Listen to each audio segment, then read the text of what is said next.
Hey guys, it's the WalterFootball.com After Dark show for March 13, 2024. We're going to be talking about the NFL free agent signing grades and NFL trade grades. Crazy 2 days thus far in free agency. There's a lot happening, a lot to talk about. Can't wait to break it down with Jacob Camenker from the Sporting News. Jacob, how are you? I'm doing great.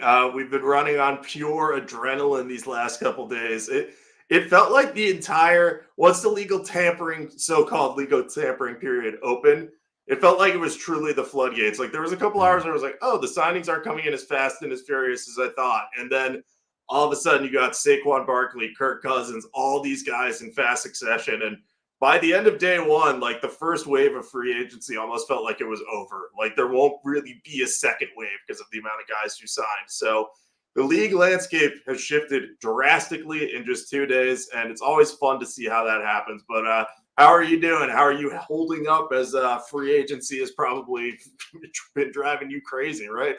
Yeah, it's not just free agency, it's also the two kids and everything like that. So it's been pretty nuts. I've been exhausted, of course. I had like 3 hours of sleep last night and I was just like dead. I was putting my son to bed, reading him a book, and like I was falling asleep as I was reading it. And like he was like nudging me awake.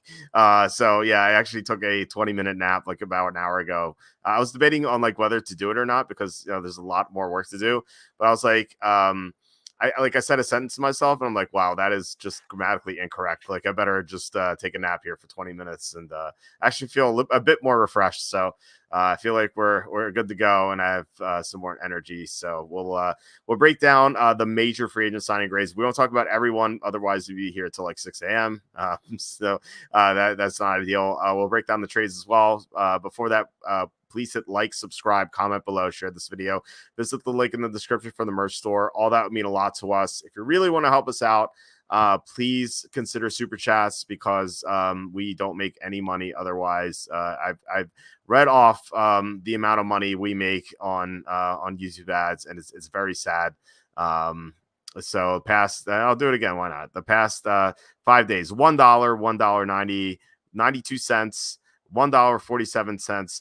957 because we got a super chat for $12 from Slew, which is great. Of course, YouTube takes a bit of it, so 957. Then we go back to 69 cents and then 26 cents. So that is how much we make on YouTube ads.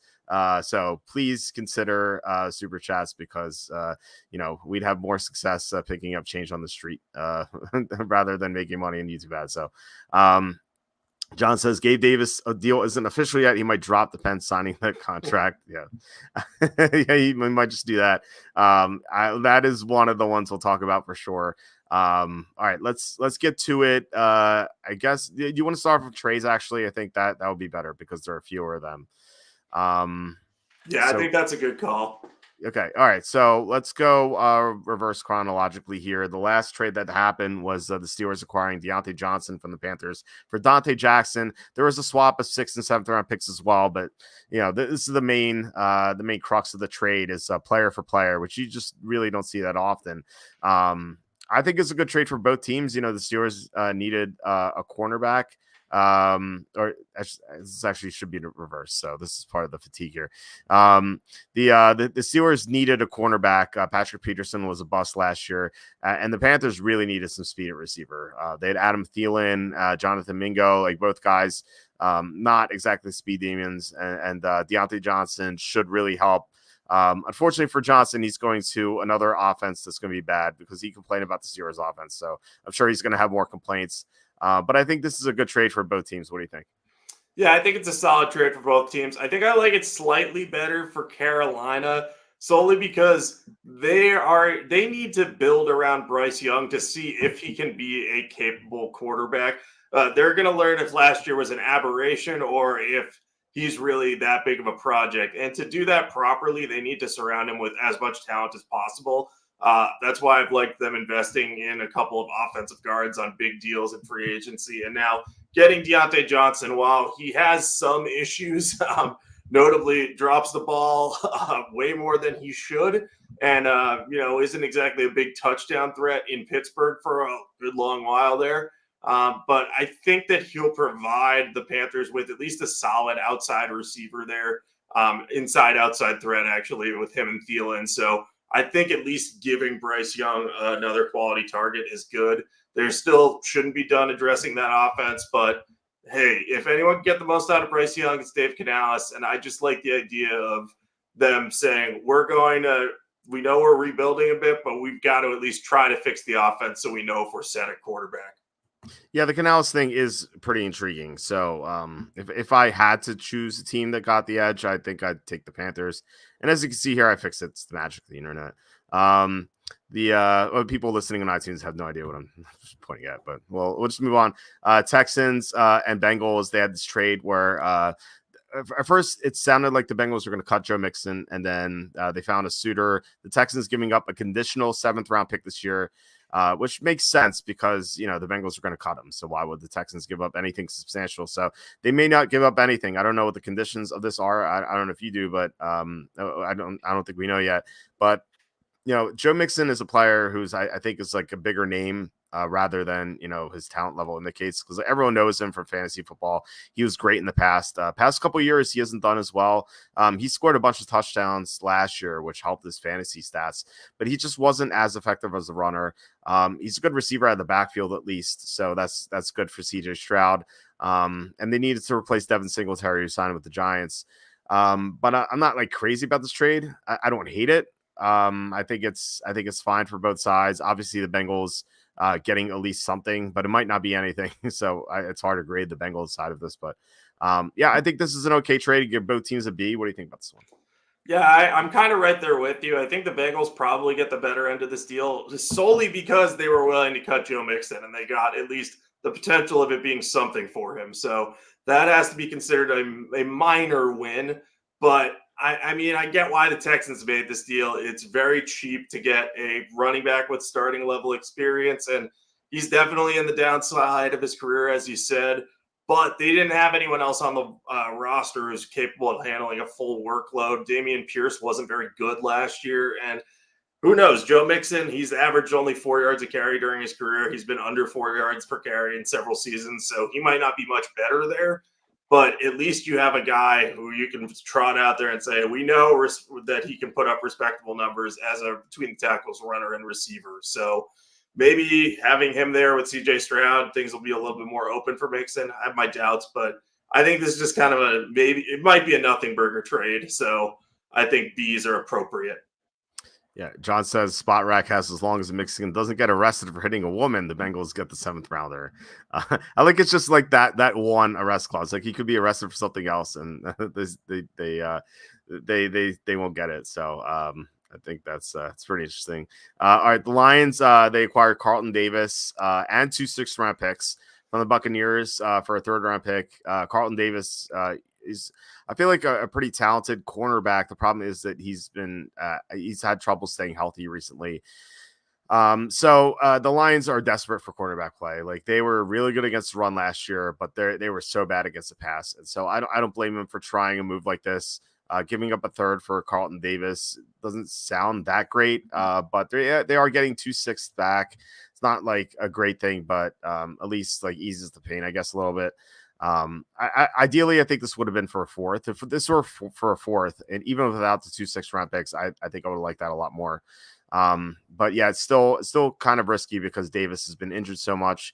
And if you're the Buccaneers, I think the Buccaneers win this trade because I feel that other moves would suggest they're not doing this, but I feel like that they need to rebuild, and trading some of their veteran pieces for draft picks makes sense. But like I said, they aren't doing that with Mike Evans, which they should have traded Evans last year. I think Tampa wins this trade by a bit, but I don't hate this trade either way for the Lions. Like I gave the Lions a B and the Buccaneers a B+. What do you think about this one? Yeah, my first blush instinct was to say the Lions won it because I know that when Carlton Davis is healthy, he can be a true number 1 or really high-end number 2 cornerback in the NFL. But you look at the injury history, he's never played a full season. So you just got to wonder if he's going to be on the field the whole year. And we kind of saw the Lions take a chance on Emmanuel Mosley last year, an injury-prone corner who's, a talented number 2 guy, but he couldn't stay on the field last year either. So there are some concerns for the Lions there, but I think that they'll be okay with this. I think this was kind of a move they have to make to raise their floor. and they've continued to add more depth. They signed Amik Robertson at cornerback. So I think that they're just trying to rework that depth chart and say, we can't end up in a situation where Kindle Vildor is starting an NFC Championship game unless like we get horrible injury luck. So I don't hate this. And getting 2 6th-round picks is nice because Brad Holmes is one of the best GMs in all of football. So you have to be pretty confident that he'll at least hit on one of those picks. Maybe find a role player at that point. Maybe not a star guy, but if anyone can turn those late round picks into something, I would say it's Brad Holmes. Yeah, I mean, and the Lions have a great scouting department, which wasn't always the case, but under Holmes, they really emphasized it. So I think that's a reason why they've been hitting a lot of their mid and later round picks. So yeah, I agree. That's definitely going to help. And this last one, or I guess there's another one after this. The Giants acquired Brian Burns from the Panthers for 2nd and 5th round picks. I feel like if you're the Panthers, it's a feel bad moment because they had 2 first-round picks on the table from the Rams recently, and they declined it, and now they don't even get 1 first-round pick for Brian Burns. And so, I'm not sure how I feel about this for the Giants because, while Brian Burns does strengthen the pass rush, which they needed to do, I feel like they have so many other holes that concentrating on getting Brian Burns, just kind of neglecting the other positions, like especially the offensive line and receiving core. I know they signed a couple offensive linemen, but they weren't great options, and they haven't added to the receiving core. So it feels like they're still going to have a lot of the same problems next year that they had this year. Now their pass rush is definitely going to be better, which is nice, but I don't think Brian Burns is not going to get them into the playoffs. They need better offensive play. And so I don't mind the straight for them. I gave him a B, could argue lower, a little bit lower. But I think it's fine. And for the Panthers, it has to be a D because it feels like they're selling low. What do you think? Yeah, the Panthers could have gotten 2 first-round picks from the Rams for Brian Burns, I think, a year or so ago, is what the reporting has said. So we just are not fans of this one from the Panthers' perspective. Feels like you said, they're selling low, but I do think that the new general manager there, Dan Morgan, kind of knew long term this wasn't going to work out with Brian Burns, so he had to get something for him. It just feels like this is a low ball situation. I like this a little more for the Giants than you do because I think that this signifies that they're going to be addressing receiver heavily during this draft that is loaded at receiver. So I'm kind of hopeful that if that's the case and they kind of are like, all right, we're going to fill some of our defensive holes up front in trades and free agency. And they signed a couple of linemen. I think I like them slightly better than you do too. I like Jermaine Illuminor and John Runyon. Okay. I think that they'll be solid. And the fact that Evan Neal might move inside to guard, I think helps that offensive line because I think he might be a better fit there than at tackle. But anyway, I'm getting long-winded about this. But I think Brian Burns gives that defense a higher floor because him and Kayvon Thibodeau are going to be really hard to contain. And if they can just add some back 7 talent who can cover long enough for them to get to the quarterback, I think the Giants could be a little bit better than we're expecting them to be. But yeah, you're definitely right that their offense is a problem. And if they don't do what I'm saying and they draft a quarterback early in the draft, I'm going to feel very different about this trade in a few months. Yeah, I'd be surprised if the pick is not Malik Neighbors at this point for the Giants. I assume Marvin Harrison is going to be gone at number 4, and then Neighbors. Maybe they'll like Roma Dunze a little bit more, but it seems like that's what it's going to come down to. This is an interesting one. Paul Wiana is asking, is taking Drake May at plus 150 and Jaden Daniels at plus 160 to go 3rd overall free money or a trap? It feels like free money to me. I would love to know which sports book you're getting that at. So please tell us. What do you think, Jacob? I think this is a good deal. Yeah, I mean, the Patriots are going to take a quarterback there unless they have a massive change of heart on one of these prospects. So, yeah, that looks like free money to me. I'd be surprised if it isn't one of those two. Okay, he's saying bet 365, which is not legal in PA. It is legal in Jersey, and I do go to Jersey every week to enter in my my Rainmakers lineups at the Trenton Thunder baseball stadium. So maybe I'll sign up for bet 365 while I'm there.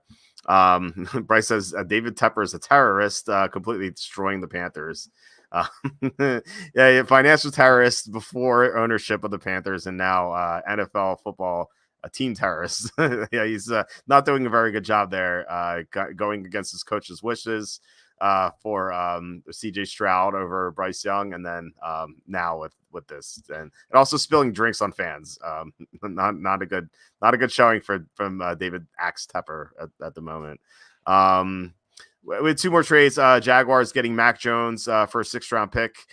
I guess this is okay. Apparently, CJ Beathard has injury concerns and he may not play this year or something like that. That's what I gathered. So it would make sense that the Jaguars are spending a 6th round pick for a backup quarterback. Going great for backup quarterbacks, like usually 4th, 5th round. So 6th round is fine. Mac Jones is still young. And who knows, like Doug Peterson could develop him into something and make him look good in the preseason, and maybe you can flip him for a 4th in the future. I feel like that's the goal here. And for the Patriots, they're drafting quarterback number 3, like you said. So trading away Mac Jones for something is, I guess, fine. So I gave both teams a B. Seems like a fair trade. What do you think? Yeah, I like this trade slightly more for the Jaguars because I'm more of a Mac Jones fan than most. I think that this is a good landing spot for him to develop behind Trevor Lawrence. No pressure on him. He doesn't have to be the guy, the leader at quarterback. He can kind of focus on fixing his game and becoming that game manager we saw during his rookie season. And I trust Doug Peterson to kind of get that out of him. So I like his fit there. And I think the Patriots still get a solid grade because they were able to trade him for something. Which doesn't seem to be the case for other teams trying to trade quarterbacks from that year's draft class. But I think that their grade is always going to be downgraded to me by the way they just kind of botched that whole situation with, you had 3 different offensive coordinators in 3 years, and one of them was really a defensive coordinator disguised as an offensive coordinator. And that's just a classic way to destroy a young quarterback. So yeah, the Patriots are salvaging something, but they really didn't do well with this whole situation. Yeah, that's a good point. I mean, I think he is definitely salvageable. Mike saying the bad news is that you have to smell the air in Jersey again, which is it is brutal. Like if you have Google Maps on, I said this before, and it goes like "Welcome to New Jersey," like you like immediately the smell like wafts into your nose. It's like, oh my god, this is horrible. Like what is going on here? John saying, how did Trey Lance get more compensation in a trade for Mac Jones? That's interesting. It's a good point. I would say A, Jerry Jones was involved, and B, I think Trey Lance, his floor is a lot lower than Mac Jones's, but I think his upside is higher. He was drafted earlier for a reason. And it feels like if someone could get him to play up to his potential, then he would be better than Mac Jones. But I don't know if that's ever going to happen. But the upside is there. Yep. Anything to answer this question?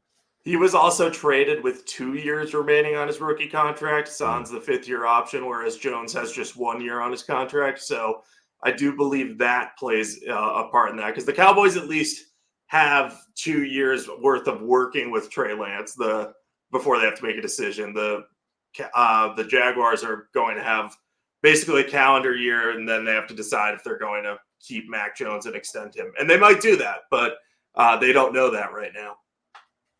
Yeah, it makes sense. I hadn't thought of that, so it's a good point. Sue says Raiders went for Minshew, Steelers for RW3. So where is Fields' landing spot? It's a good question. Where do you think Justin Fields lands at this point? It's pretty rough. Denver, maybe. I think that might be the best option at the moment. Minnesota signed Sam Darnold. That's another one. I don't know if I don't think that at this point the Bears would trade Fields to Minnesota. That's the problem. It's happened before. Like the Eagles traded McNabb to the Redskins. Patriots traded Drew Bledsoe to the Bills. It's happened before. But I just don't know. I feel like Denver. What do you think? Yeah, it looks like if he's going to have a chance at a starting job this year, he's going to have to go to Denver. Otherwise, he's going somewhere as a high-end backup who's going to be a developmental project for another team, which seems strange because Fields has started and at least shown off like high-end playmaking ability. I get that his passing leaves something to be desired and his accuracy hasn't been all that great and he hasn't won games really. But yeah, I'm definitely curious to see where he lands. But yeah, if I were Denver, I would trade for him because I would rather have Justin Fields right now than, risking having to pick a quarterback at 12 between the crop of 3 guys expected to be on the board there. Like, I like those guys enough, but I don't know if any of them are definitely going to be a starter. And Fields might not be either long term, but he is cheaper. Yeah. Michael asking, do you think the Chargers make any cap cuts like Mike Williams or Khalil Mack? Chargers are 25 million over the cap right now, so they have to do something. I think it's gonna be one of the receivers for sure, because they have Quentin Johnston, and not like he played well last year, but they still have him as a cheap option, and I think they have to hope that they'll get something out of him. So yeah, maybe Mike Williams. Khalil Mack just had such a great year; it's hard to imagine him going. But I think like Mike Williams just can't stay healthy, so I think that he's probably a candidate to go, right? Yeah, I think Mike Williams might end up getting traded tomorrow, and maybe they restructure another guy's contract to open up some cap space. Like, I don't know what Khalil Mack and Joey Bosa's contracts look like. I know they're pretty hefty. They're top 25 in terms of average annual value. So I would assume those dudes might get restructured, and then Mike Williams might get traded out to create some room for the Chargers. Yeah. All right. So we have one more trade here. It is the Browns getting Jerry Jeudy from the Broncos for 5th and 6th round picks. It's not a surprise to see Jerry Jeudy go. He was linked to the Colts earlier. He did not live up to expectations in Denver. He had some great moments at the end of the 2022 season. He had some great games, and then he was such a disappointment last year. So it's not a surprise to see him go, especially with Marvin Mims on the roster.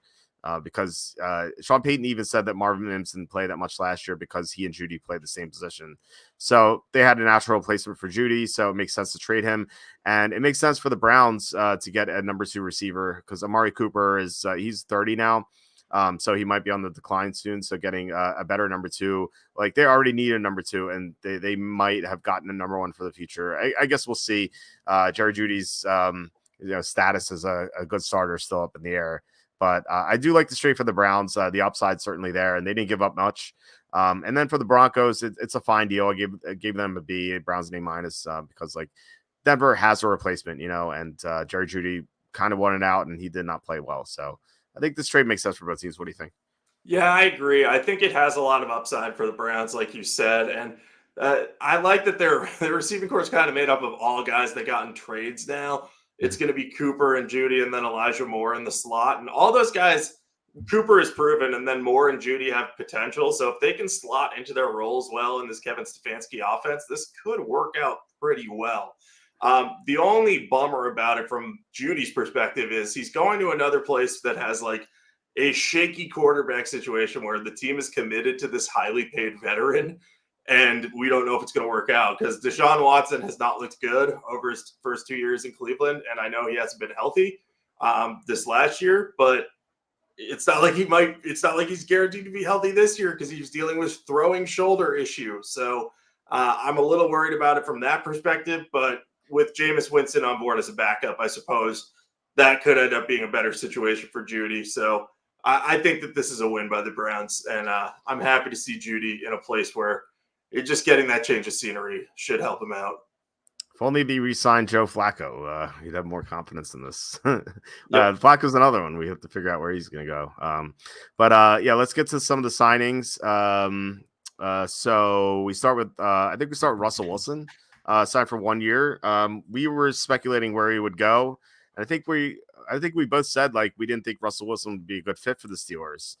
And I really don't think he is, just based on, how Mike Tomlin coaches, and Russell Wilson's just pretty much unliked in the locker room. Like that was the case in Denver and then Seattle beforehand. Like even like Marshawn Lynch and Richard Sherman was talking about how they didn't have his phone number, and like they if they wanted to get into contact with him, they had to go through his agent. So just like not like a good teammate from what other players have said. And so like I just don't know how he fits in the Steelers locker room. But again, like you pointed this out last week that like the Steelers didn't spend any money on him because the Broncos are footing the bill, so they're not taking much risk. So I guess why not? I would have tried for Joe Flacco instead, or Justin Fields, but if they're not paying anything for Russell Wilson, just why not? So I gave this a B-. What do you think about this one? I think B minus is about right. You could convince me to go as high as B plus because, like you said, there's no risk. It's a veteran minimum deal. It's $1.21 million. That's all the Steelers are risking to see if Russell Wilson can fit in here. And as you noted, it's very likely that he won't be a great fit here and that he'll cause some locker room issues. But if he doesn't, if he does fit in, if he does realize, hey, I was in the wrong in Denver, like that not working is on me. And we've seen Mike Tomlin get the most out of, I don't necessarily want to label Russell Wilson as a head case, but like we've seen Mike Tomlin get the most out of like Antonio Brown in his prime, and then Brown left the team and he went absolutely insane. Maybe Russell Wilson will have less room for any sort of nonsense, and Mike Tomlin might be like, you've got to actually be a leader here. So maybe that will work out. I think Tomlin could get the most out of Wilson, but I'm not confident in it. So I like this move for the Steelers, but this might be one that we were like, oh, why do we talk about this so much? You got benched in week 5 and they never looked back. Right. Yeah. Well, I mean, we'll see. Wouldn't surprise me at all if Mason Rudolph finishes the year again. All right, so we're gonna scroll up until we see something interesting. If you see anything that you want to discuss, let me know. If anyone else wants to chime in with the signing, just let me know. Let us know as well if you guys want us to review anything. We'll talk about the re-signings. I don't think they're as interesting, although like Michael Pittman, for example, 3 years, $70 million. It's like not much to say about this one. I gave it a B plus. Like it's obviously a great re-signing. Like they had to do it. He had 109 catches last year.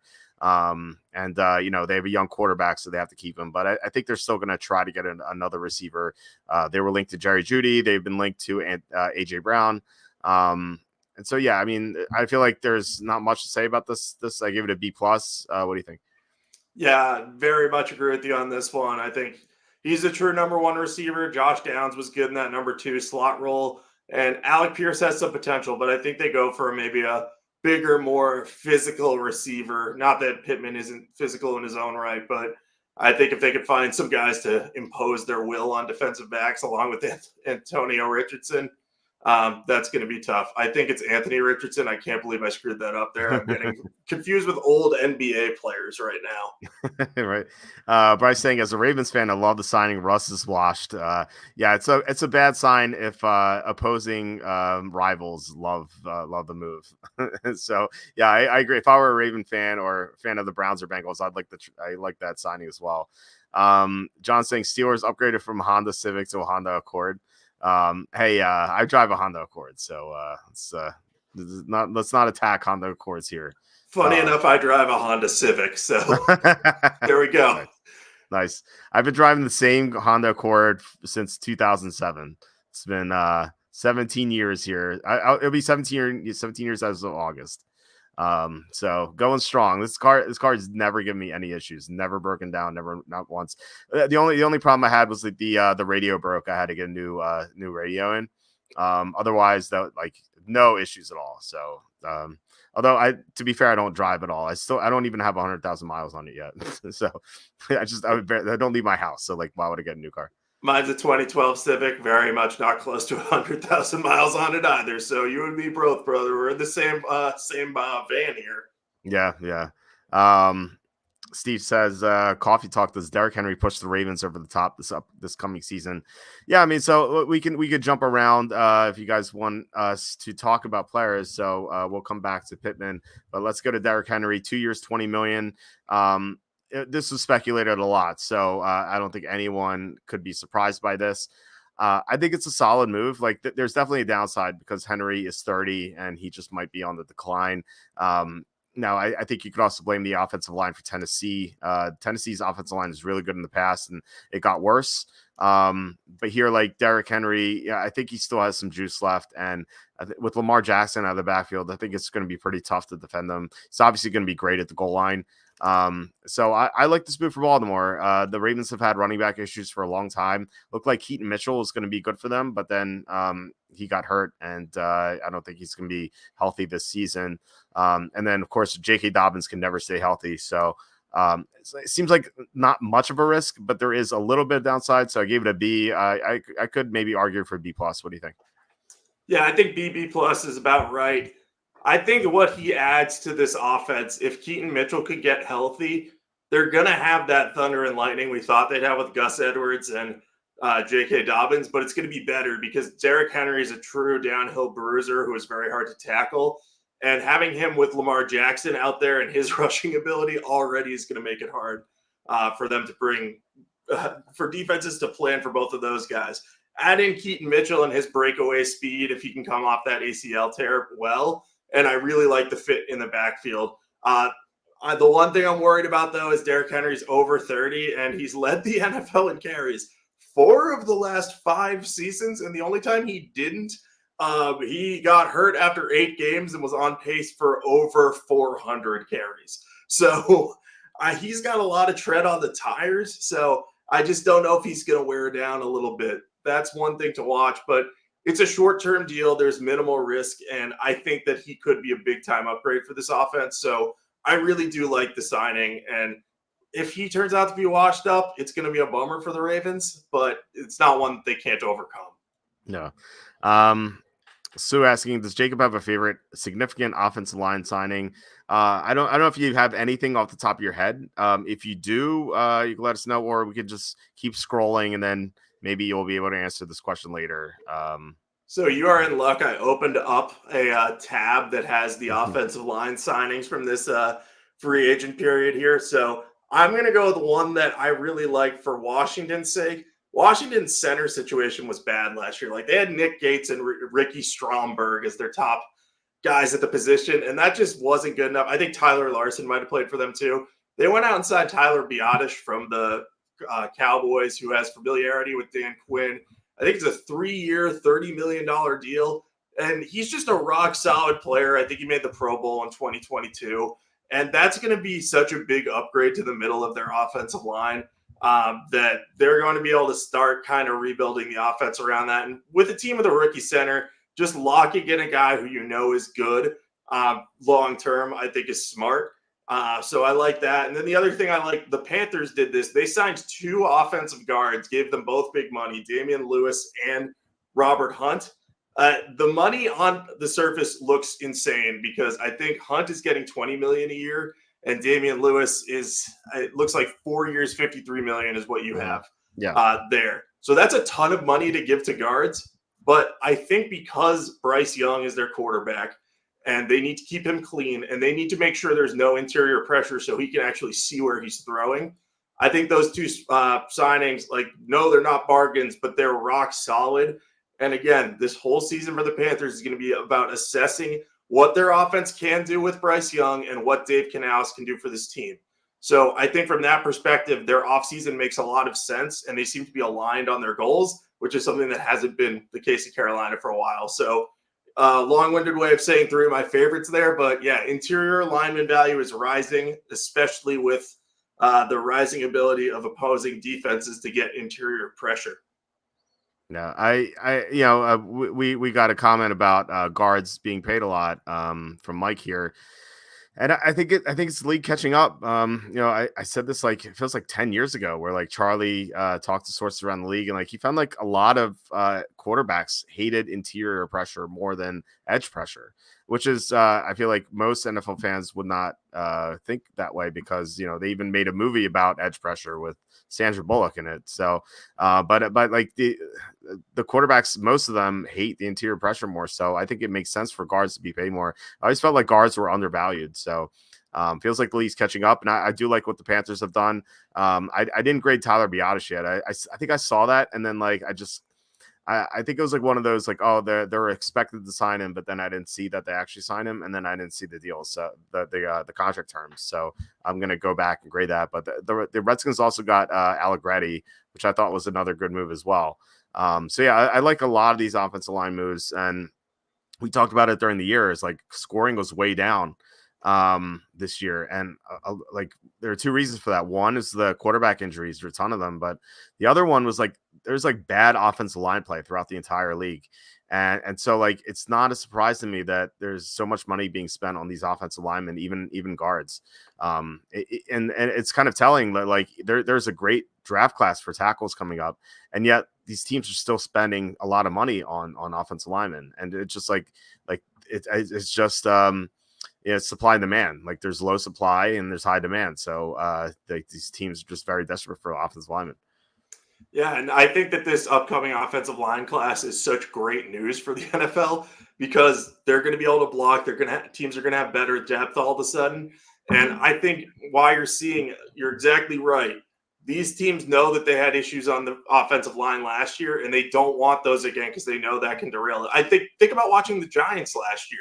They couldn't block in front of Daniel Jones, who is slow to process the field at times, and he would take 12 sacks in a game against the Seahawks. It was insane. So, yeah, I think these teams are recognizing we have to spend up for these guards now because the interior pressure is so bothersome. And it makes sense because when you get pressure in your face, you have to decide which way am I going to go. If it's coming from the edge, you at least have that decision made for you. So right. I think that's part of it too. Yeah, for sure. Running backs are back, baby, John says. Oh, wait, Mooney just signed more for more money in the Barkley. That is very true. What do you think about Darnell Mooney? And I have a follow-up question for you. I gave this a military Gabasa grade. As I was at the dentist's office, and by the way, I had to switch dentists because my dentist retired. And I was like, it's just a routine thing. And he's like, "Oh, stop in at 11:45. Let me check your tooth extraction." I was like, "Okay, I'll be in there in 15 minutes." I was waiting in the lobby for 40 minutes. It was ridiculous. So like, I spent the entire time like thinking about what to grade this. This is just an awful deal. I don't get this at all. Like, if this are 3 years, 20 million, I'd be like, this is way too much. Like, it's 39 million. I really don't understand what the Falcons are doing. Maybe they're seeing something I don't wouldn't surprise me if Mooney actually has like a good year because he's going to be the number 2 receiver on a team with Kirk Cousins. But like, there's just no reason to justify this amount of money. Like, they could have signed someone comparable for less. I feel like, I just don't get it. Like, unless maybe I'm wrong. Maybe you think this is a good move, and tell me if I'm wrong. But I do have a follow-up question after this one. So, what do you think about this? So this kind of reminds me of the Marquez Valdez-Scantling deal that he signed with the Chiefs after he went to the Packers, where I'm like, I understand that Mooney could have a good year, and I get what the Falcons are doing. They're kind of banking on his potential here, banking on the fact that the Bears could never use him right. And then when they got Fields there, who had the talented arm or enough arm talent to get the ball downfield, Mooney couldn't stay healthy. So they're saying, hey, if he stays healthy, Cousins is going to be able to get the ball to him. And he adds a nice element of speed to this offense that has a lot of big playmakers, like literally like Drake London is huge. Kyle Pitts is huge. So adding some more speed to go with Bijan Robinson makes sense to me.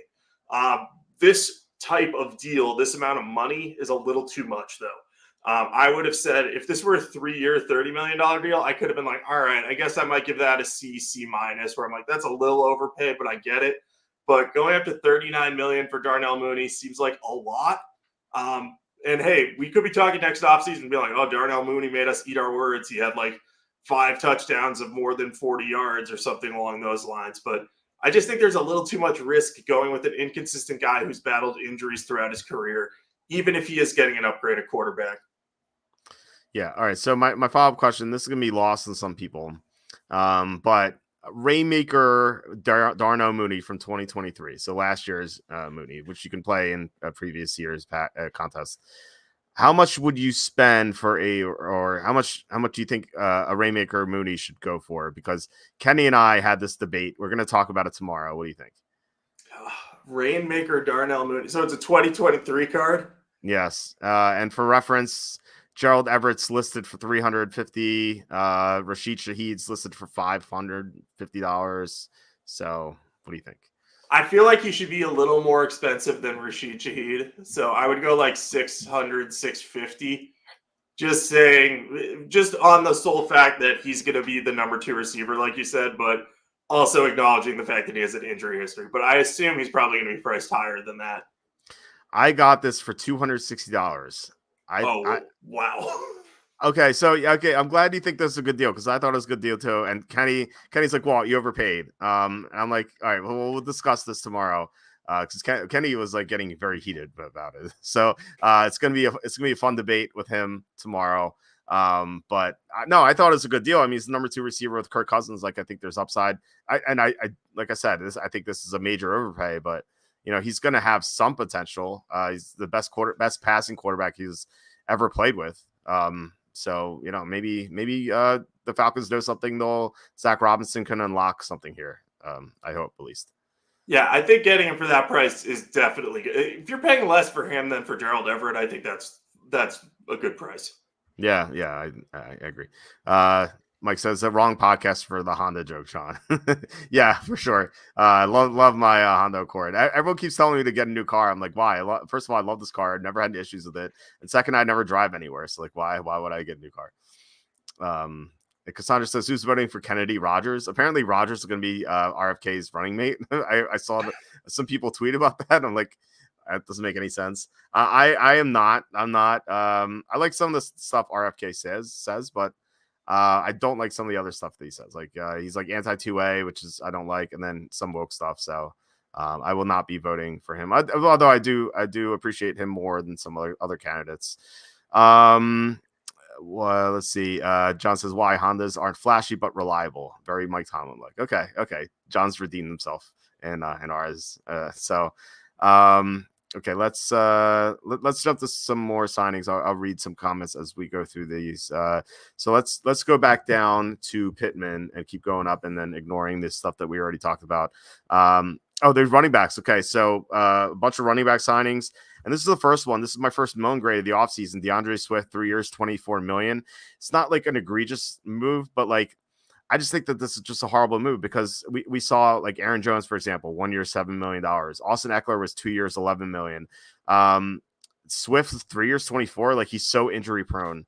I don't know how you sign him to this sort of deal. And I don't think he's that much better than Khalil Herbert or Roschon Johnson. Like, I think he's definitely better than them, but like not that much better where you would spend $8 million a year on him. So I just think that this is a bad move.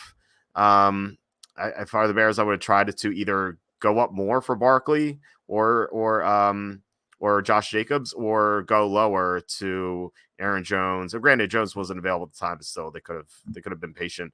Or Austin Eckler for 2 years, $11 million. I think that would have been much better. What do you think? Yeah, I wasn't huge on this one. I know the Bears have cap space, but I tend to look at their running backs like you do. Khalil Herbert, Roschon Johnson, those guys weren't bad at all. Like they were pretty solid. And maybe they just want a guy who can maybe do a little more 3-down stuff, or for whatever reason, the Bears don't seem to believe that at least Khalil Herbert can handle a full workload because they keep bringing in new guys to compete with him every year, even when he's looked solid. So I think that from that perspective, I guess the Bears want a 3-down guy, but I don't think that Swift is guaranteed to stay healthy. So why would you pay him this amount of money? It just didn't make much sense to me. And hey, if he stays healthy, he's going to be dynamic like he was in Philadelphia, but I would want a more reliable running back if I were to bring in a rookie quarterback, which is what I presume the Bears will be doing. Yeah. Sheldon says, I don't get anyone signing non-elite receivers this year when the draft is loaded receiver. Yeah, I mean, the Bears could have gotten Roma Dunze at 9. Like, why would they spend so much money on Mooney? It's just, yeah, I don't get it. But yeah, let's keep on moving up. And Jonathan Greenard, I feel like it's worth talking about. 4 years, $76 million. And to link to that, I feel these teams basically traded edge rushers. The Texans got Daniel Hunter for 2 years for $49 million. There's a lot of criticism I saw from the Texans. They're like, why are they letting Greenard go? Because he's such a talented edge rusher, is pretty young. And the Vikings, I feel like they got a good value with, I mean, not good value, but they got a really good player for a long time in Greenard. And then the Texans, they got Hunter on a term half as long for 2 years. And that makes more sense because Hunter's 29, so you don't want to sign him for like a 4-year deal or anything. And I think it makes sense because the Vikings are building for the future, whereas the Texans are. They know their Super Bowl window is like open now, like starting this year. I think this is like not a trade, but like essentially a trade, like actually makes sense for both teams. What do you think? Yeah, I think that this made a lot of sense for the reasons that you outlined. They're both great players. I think Renard has more upside, and I'm excited to see what Brian Flores can do with him. And Danielle Hunter had been asking for a change of scenery for years at this point. And now he's getting it, and he's getting, I think, 98% of his deal guaranteed with the Texans. So I think that this is a very happy time for both of them because Hunter gets 2 years almost fully guaranteed. The Texans know that, hey, he's not likely to decline in that window unless he completely gives up. And then Grenard is an up and comer. Brian Flores can work with him, and the Vikings should have a much better pass rush this year. So I think rock solid moves by both teams. It is kind of interesting. It does feel like a trade. We don't always see that with free agency, but it is a true swap of two alike players. Yeah. Cassandra's saying, I bet there's zero chance Walt has a bobblehead. You're right. I don't have a bobblehead. You know me very well, Cassandra.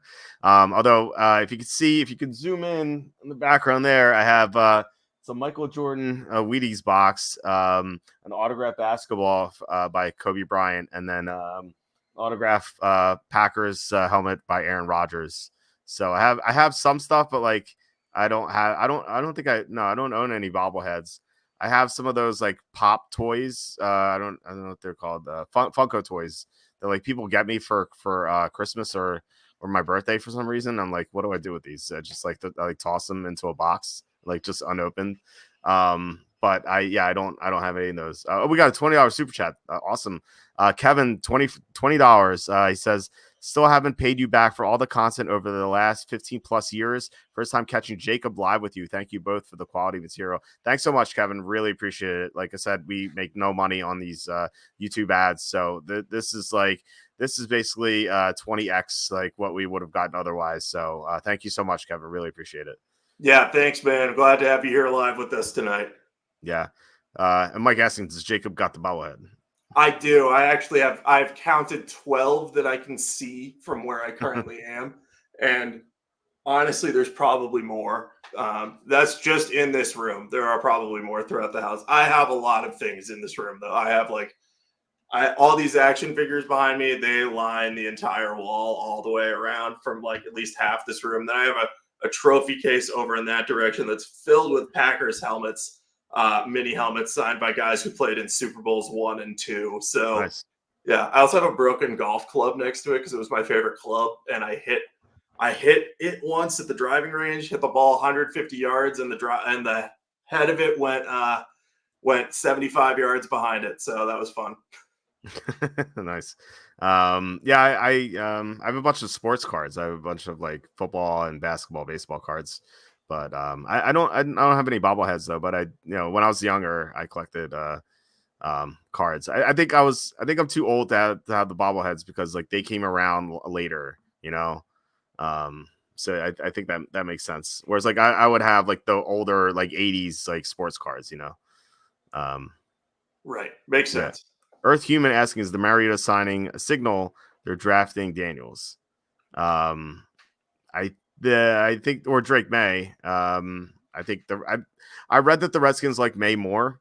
I don't know how legit that is, but I saw someone post that. I'm not sure who.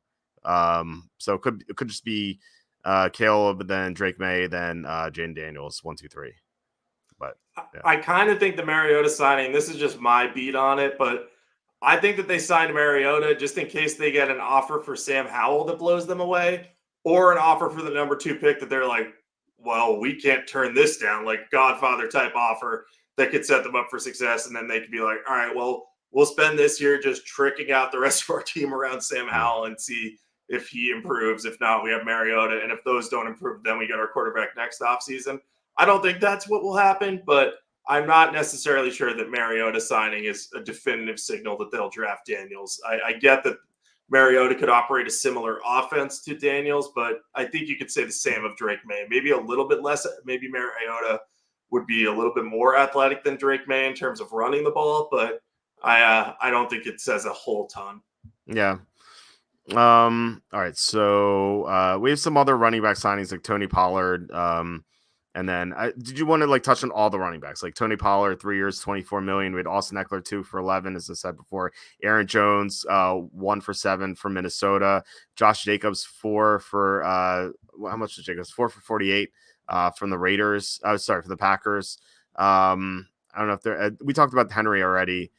Feels like those are the main ones. Oh, Devin Singletary, I forget what his terms were. They were 3 for 16.5 from the Giants.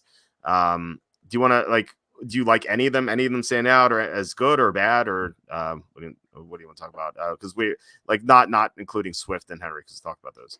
Yeah, I think Saquon's the one I like the most, just because I think he can provide the Eagles' offense with the dimension it hasn't really had, at least during the Nick Sirianni era. Like Miles Sanders was good that year. Last year, DeAndre Swift was good, but still, if Saquon Barkley stays healthy, both of these guys are Barkley's going to be better than both these guys as a true 3-down threat. And he's going to get to run behind easily the best offensive line he's ever had in his career. So very excited to see that. And I think they didn't really overpay for him, which was good. Like, yeah, almost 13 million a year, but it's a 3-year deal. So, I mean, unless he gets hurt in year one, I don't think they're really going to regret the contract too much. The other two I'll touch on. Love Aaron Jones signing the 1-year deal with the Vikings. He should be a massive upgrade for that rushing offense. Didn't love as much the Packers deciding to cut Aaron Jones and signing Josh Jacobs to that long-term deal. Nothing against Jacobs. I think he's a solid running back, but I wouldn't pay him 4 years, $48 million, given what we saw last year. I think that he was lacking a little burst and explosion, and maybe he'll be better this year. Maybe he wasn't fully healthy. And yes, he's running behind a better offensive line with a better quarterback. But I just think there's way more risk in that deal than there is keeping Aaron Jones, because I know Jones wasn't healthy last year either, but he sure was explosive when on the field. Yeah, so for me, and I'll get to the super chat after this. Yeah, I love the Aaron Jones signing. Like 1 year, $7 million. Like there's no downside, all upside, and they get to get a player from their rival. So, yeah, I think Jones is gonna have a great year as long as he can stay healthy. I like the Austin Eckler signing too.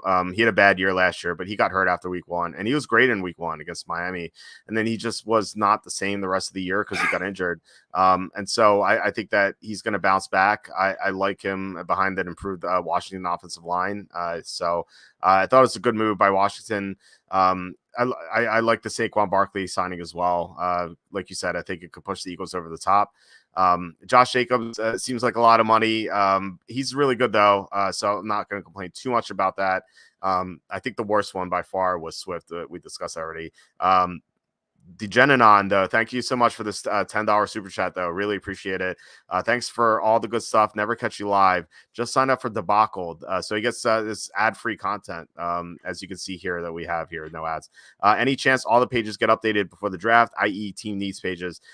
So yeah, so the team needs pages kind of got lost on me. I need to well, the problem that arose this year is that like we moved to WordPress because we had to because of the site that just crashed last year during the draft, and so we had like we were getting too much traffic, and we had to move to WordPress because our old site couldn't handle it.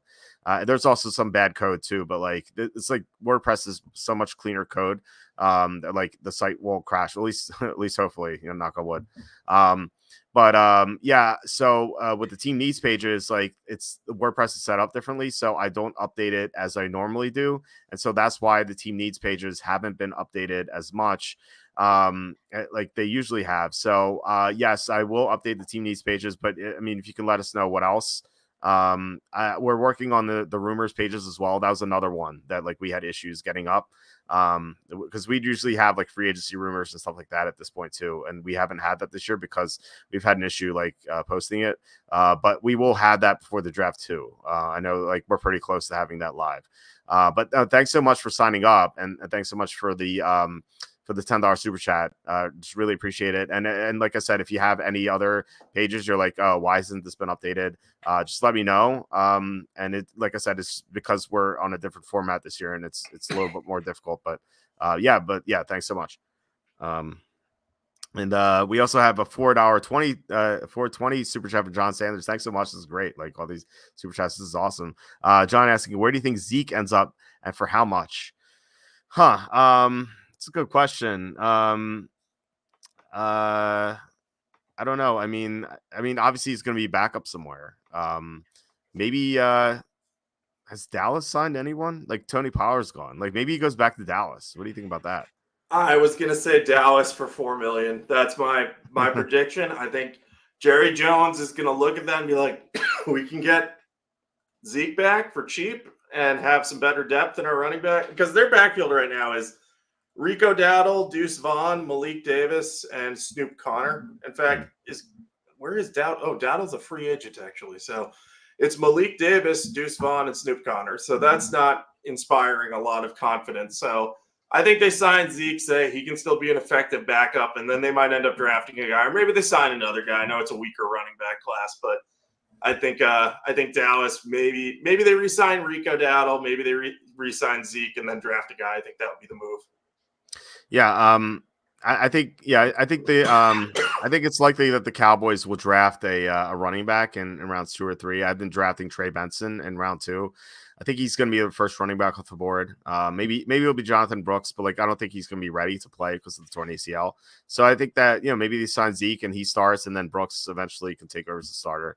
But yeah, thanks again, John, for the super chat. Really appreciate it. And also Degeneron and Kevin, thanks so much as well. All right, let's get back to the signings. So we've gone over all the running backs. Giants signed of. We talked about offensive lineman already. I thought this one was bad though. John Runyan, 3 years, $30 million. Like I don't think he's that good. I mean, you're a Packer fan. Like, what do you think about this? Because I mean, he played for the Packers. Is this an overpay? Like I think it is. I don't think it's a massive overpay, but I think it's probably still a C grade thing. I think this is probably paying a little bit of a premium for just a capable starter. So I get why you would give it a D, but I think for the Giants' purposes, he's an upgrade. And I think, like I said, their plan is probably to move Evan Neal inside to guard, start Illuminor at right tackle, and then they have Andrew Thomas and John Michael Schmitz at center. So if Runyon is the weakest link of that group, I think they'll be okay. But yeah, there are still some questions about that, and they probably still need to draft another tackle to make sure that they have depth. If they do that, I will like the signing a little more, just because they can support Runyon better. But I don't blame you for giving this a low grade. I think it's pretty average signing. Mm-hmm. Okay. Jenna said, asking, sorry if this is covered already, but how confident are you guys on the May to Washington info in the new mock draft? So like this is not our information. Like I'm always 100% confident in the info that Charlie provides, and what Charlie provided for Washington is that they are definitely going to take a quarterback or 2, and they're not going to trade out. So we know that much already, and I guess like that's like common sense, but like they're definitively not trading out. And I guess like I've seen some mock drafts where like they move out. So I think that. That's not going to happen. This Drake May to Washington thing is something I saw on Twitter, something where someone reported. And actually, let me actually like while you talk, Jacob, if you want to talk about like if you think the Redskins are going to draft May or Daniels, I'm going to look up to see where that report came from for a second. Yeah, the thing I'll say about this is I would think that Washington would have at least some decent knowledge on May because they drafted Sam Howell out of UNC. And I know that Drake May was maybe just a freshman at that time, but they probably established some connections with the UNC coaching staff that was down there, like maybe better connected than they were. So if they like Drake May enough, they will be able to get pretty good intel on him. And they'll probably get the same on Jaden Daniels from LSU. But I do think that there's reason to like Drake May in this class over Jaden Daniels. I think he has a higher ceiling. Maybe Daniels is a little more polished, a little more pro-ready, higher floor. But Drake May has prototypical size, good mobility, kind of Josh Allen mold is how I would put it. He's not as much of a natural runner as Allen, but he has all the tools needed to be successful, whereas Jaden Daniels definitely could be successful and is probably Lamar Jackson-like for the next level, but I don't think they go wrong with either of them, but it wouldn't surprise me if May's their choice over Daniels. Okay, so I found the rumor, and this is going to be up soon on the site. Mike Sando from The Athletic said the Redskins are. I said Redskins. He said Washington's really into Drake May. So they could also really be into Jaden Daniels too. So I don't know how much this means. This is all we have to go off of right now. I assume Charlie's going to have some information down the road. But like I said, this report's the only thing I have. So like don't go betting on May to Washington just based on that, like because this is not our information. This is second half stuff. And I never heard of Mike Sando either. He writes for The Athletic, obviously heard of them, but like I don't know, I don't have any track record on how reliable Sando's reporting is. And maybe he's going to be right on. I just don't know. So like like I said, gonna wait later for Charlie's info. Usually comes the week of the draft. So yeah, I mean, stay tuned and I guess find out. But yeah, have you ever heard of Mike Sando, Jacob? I have heard of him, and I generally trust the people that work for the Athletic, but I have not tracked his success with rumors, so it's hard to know. I'm sure that Washington is into Drake May, but like you said, it's just a matter of are they into him enough to take him over Jaden Daniels, or what is the deal here? But yeah. Yeah, Leandro Ball, 669 super chat. This is awesome, guys. Thanks so much for these super chats. Leandro says, Walt, thank you. I've been reading your site for years, and you and Charlie are the best at this. Nobody else comes close. Thank you so much, Leandro. Really, really appreciate that. I'll tell Charlie as well. Charlie is the best. Not me. Charlie is like the brains behind the operation. It's crazy. I've said this so many times. It's crazy how many people around the NFL he talks to. It's insane. Like he'll forward me emails that he said like an email exchange with a GM from a team, and like the GM will email him first and be like, what do you think about these offensive linemen? And like I'm like, wow, that's crazy. So it's insane how many people Charlie talks to, and no one's more plugged in about the draft than Charlie. He's the best. Okay, so all right, let's keep going with these signings. Kirk Cousins is the big one, right? 4 years, 180 million. I think this has to put Atlanta over the top, right? In the NFC South. Like they almost won the division with Desmond Ridder and a couple games with Taylor Heineke. And those guys were so bad. Those guys are awful. Like we talked about Sam Howell. Like they made Sam Howell look like Joe Montana. Like they were just absolutely terrible. Ridder couldn't stop fumbling the ball into the end zone. And just being awful otherwise, especially in the red zone. They're just so bad. In between the 20s, actually, he was not bad last year. But when he got to the red zone, he would just implode every single week. They had to kick a million field goals. Younghoe Koo just felt like he kicked like 5 field goals every game. And so, yeah, like getting Kirk Cousins is such a big upgrade. I know it's a big contract, but you know the Falcons, the way they're built now, is like I feel like they're ready to win the Super Bowl now. As crazy as it sounds, because they have a good offensive line. They have Drake London, good number one receiver. Kyle Pitts, maybe he'll finally do something now that he's a good quarterback. They have a good pass rush. Calais Campbell there, Grady Jarrett's still there. Their secondary is led by AJ Terrell, Jesse Bates, really good. Like they have some really good pieces. And so I think they can definitely win the division, at least make it to the second round of the playoffs. And I think they can make some noise. So I find it hard to criticize the signing. What do you think?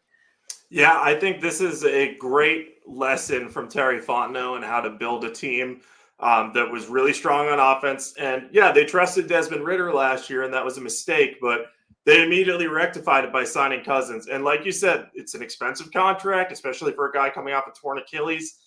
But with the running game that they should have this year, they're going to have the tools needed to kind of protect Cousins and allow him to ease back into action.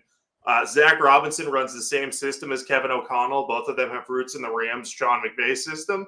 So it shouldn't be much of a transition over from Cousins. And I think you can say, and it wouldn't surprise me to see the Falcons win 11 games next year because they're in a weaker division. If the Buccaneers take a step back without Dave Canales, I don't think that the Panthers take enough of a step forward to consistently beat the Falcons. And the Saints will be tough, but you can still see the Falcons going 5-1 in this division with ease, or even 6-0 if things really fall apart in New Orleans. So I think Cousins just completely transforms the outlook of this team. So I think B is the correct grade because it's not a bargain signing.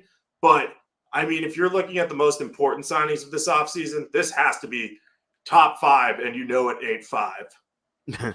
Yeah, no, totally. And yeah, I think 11 wins is definitely doable. Yeah, like I said, they were 1 win away from making the playoffs, and they outplayed Tampa twice. They beat them. I thought they outplayed them convincingly in the first time, but they fumbled so much in the red zone. They only won by a 1 score, and then in the second game they lost, but they outgained Tampa as well. So feels like they could overtake them. All right, we'll move up. We talked Van Ginkel. It's a good signing, but I think like we can skip that. Blake Cashman, another solid signing from Minnesota. We talked about the offensive line signings. Let's talk about Charlie Warner. Just kidding. Autry. We talked about the running backs. Xavier McKinney getting 4 years, $68 million from the Packers. So I mean, McKinney's a terrific player when healthy. He was amazing last year. It's just like I don't know how you can trust him just based on his injury history. I think I'm curious to hear your opinion because you're a Packer fan, but like this is like as upside for sure. Like if McKinney stays healthy, they're going to have a Pro Bowl safety for years to come. But do you really trust him to be on the field? I think it's hard to justify this contract for that reason. What do you think? Yeah, this was a bit of an overpay. And I don't think it's a bad one, though, because like you said, he's still young and has upside. The injuries are the issue. And the fact that he's never put together a season that you look at and you say, oh, yeah, this guy's definitively one of the top safeties in the NFL. I think you look at him and you say, oh, he's very good. He's very good. He's very good. He could be great because, I think he's only 24, 25 years old. So the Packers are kind of banking on his continued development and the fact that he will stay healthy. And I think for that reason, you can have a little bit of faith that in Jeff Hafley's defense, he's going to be an important playmaker and a kind of do-it-all guy. He's a good downhill tackler. He limits yards per reception, I think, is below 10, which is hard for a safety. So I think all of this is to say McKinney has a lot of upside, but there are enough concerns with him that I would give this just a slightly above average grade, like what you are giving it here. Because this could backfire spectacularly if he can't stay healthy. Then you'll be saying to yourself, well, why did they spend all this money on a guy who barely plays for them? But Yeah, still, I think that this is a fine signing. yeah, I think I'm B minus. I think it's just okay, you know. All right, so keep moving up. Grover Stewart is not going to talk about this, but we both like Grover Stewart, so I think you'd agree that this is a good move for the Colts. Or you can tell me I'm wrong. No, it was definitely a good move for the Colts. We love Grover Stewart here. Let's touch on the tight ends for a second. Like I joked about Charlie Warner, but like these tight ends have gotten a lot of money. Will Dissly, 3 years, $14 million.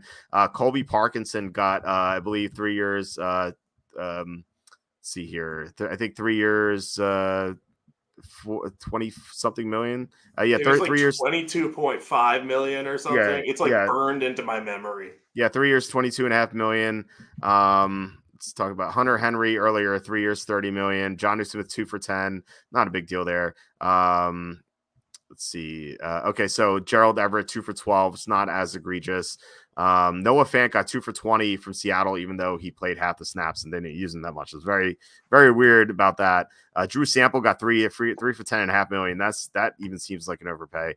But what are your thoughts on these tight end signings? I think particularly like Dissly, Fant, and Parkinson is the former Seattle, or I guess one current Seattle tight ends. Yeah, I'll say this about the tight end market. It was bigger than I thought it would be. And I think the reason for that is we touched on this earlier, but teams had so much trouble blocking last year that I think they're starting to place value on tight ends who can help block, which is why like Will Dissly is a pretty good blocker and he can catch passes. So I think that's why he got this 3-year, $14 million deal. Noah Fant is well-rounded in that regard as well. And Parkinson is a solid blocking tight end who can catch the ball too. But I didn't love these deals. I love Will Dissly as a player. I will say that, but 3 years, $14 million is probably a little expensive for him since he's primarily a blocker at this point in his career. Noah Fant, I thought, was a little overpaid too, just because the Seahawks didn't really use him. They didn't need to. Maybe they have bigger plans for him, but $10 million a year for a guy who's not a focal point part of your offense at tight end seems a little strange to me. Colby Parkinson might have been the worst signing of free agency so far. I know that's weird to say about a $22.5 million deal, but I literally looked at that and I was like, that can't be right. That there's no way he's getting $7 million a year for what he's accomplished in Seattle. And that's not a knock on his ability. I just don't think that he's like this great tight end who deserves to be this highly paid. He's well-rounded. He can block. He can catch passes, but I don't know what the Rams expect him to do. Like, do they expect him to become the successor to Tyler Higbee and have the type of receiving success he's had in addition to his blocking? I just don't see that happening. So I'm just very low on that deal. I think I agree with your Millen grade there. I would give that an F. I just don't get it. Maybe Sean McVay might be right. Leslie might be right, but I tend to think we're going to look back at that deal and be like, wow, I can't believe they really signed him for that much money. It just seems strange. And I think we could say the same thing about Noah Fant and Will Dissly, but yeah, I just can't get past the Parkinson numbers. They're, like I said, burned into my mind. Yeah, that was outrageous. You said this is the worst signing. I think you can make a case for Mooney. Or what about Gabe Davis? 3 years, 39 million. Like when I saw the signing, like I yelled out loud, like why would they do this? like I don't know. Like we have John's a Bills fan in the chat, and I mean he already criticized this.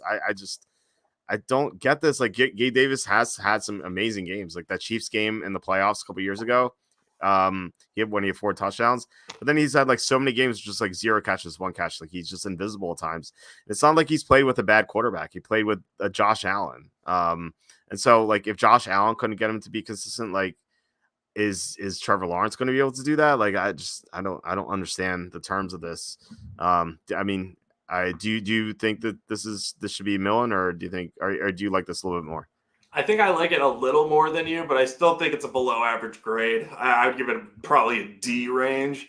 The reason being that I would give it a little higher grade is because this is the same amount that Darnell Mooney signed for, but I think Davis has a little more upside because he has size and speed. So that's like my tiebreaker here between those two deals. So I feel a little bit better about the Gabe Davis signing than you do, but I agree with you that I don't really get why the Jaguars did this.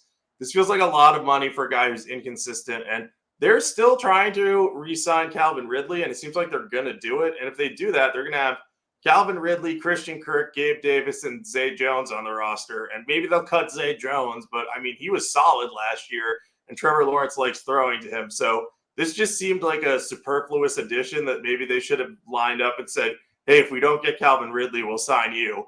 But instead, they might end up with both of them. And, you know, in a Calvin Ridley, Christian Kirk, Gabe Davis receiving room, I think it's probable that Davis is going to end up being the number 3 receiver there. And I think they're all going to be maddeningly inconsistent for Trevor Lawrence. So I just don't love this. And I know Davis is an analytics darling, and maybe Doug Peterson will know better how to use him than the Bills did, but I don't have a lot of faith that this is going to pan out. Yeah, I don't either. Okay, so Christian Wilkins, 4 years, 110 million. This is a huge contract for a bigger player. I'm always wary about giving defensive tackles this sort of money ever since Albert the hamstring Hainsworth didn't pan out for Washington. Yeah, it's a lot of money. Wilkins, I feel like, it's not elite. So I think this is an overpay, but he is a really good player, though. He had 9 sacks last year, his best year as a pass rusher. And so if he can continue that, like he and Max Crosby, I feel like would be great tandem. It would really put a lot of pressure on Mahomes. So I can't hate on the signing. So I gave it a B-, but I think it's an overpay. What do you think? Yeah, it's probably a slight overpay, but given the problems the Raiders have had at defensive tackle in recent years, I completely understand why they're doing this. And also, I will say, coming off of this, Wilkins being there makes me want to bet Max Crosby to win Defensive Player of the Year, because that defense is going to be insane. Like, that defense is going to get a ton of pressure. Antonio Pierce is going to have them playing really hard. And if they can continue to add talent to it, I mean, look out. Max Crosby is just going to have such a ridiculous year. Yeah. He's gonna be awesome. I can't wait to watch that defense. All right, so we paused up here. Okay, we went past this. Grover Stewart, this looks familiar. Frankie Louvu, I think this is a good signing. Well, I don't think we need to pause on this, but I like the moves Washington's made this offseason. We talked about Biotish, talked about Austin Eckler, Allegretti, and like this Frankie Louvu signing. I can't remember the last time Washington had good linebacker play. Was it like London Fletcher like 20 years ago? I don't know. It's been so long since they've had good linebacker play, and it feels like they're finally going to solve that area. Do you like this move? I do. And I think with Dan Quinn's defense that uses an attacking style of linebacker, I think Louvu's pass rush skills are going to make him an excellent fit for this. So I agree with you. Washington's offseason so far, very encouraging. I think they're adding a lot of smart. They're focusing on team fit with the players. There's smart deals. There's no overpays. This is unlike most Washington off seasons we've seen, where they take big swings at guys and try to fix all their problems in one go. No, they're adding depth, and I think they're doing a good job. Yeah, we got Russell Wilson plus Arthur Smith equals 2 alien mustaches. Did they like cancel out because like one was disaster, but like two might be worse, like doubly worse, or like maybe it's like two negatives equal a positive. I don't know. I'm very curious to see how that works.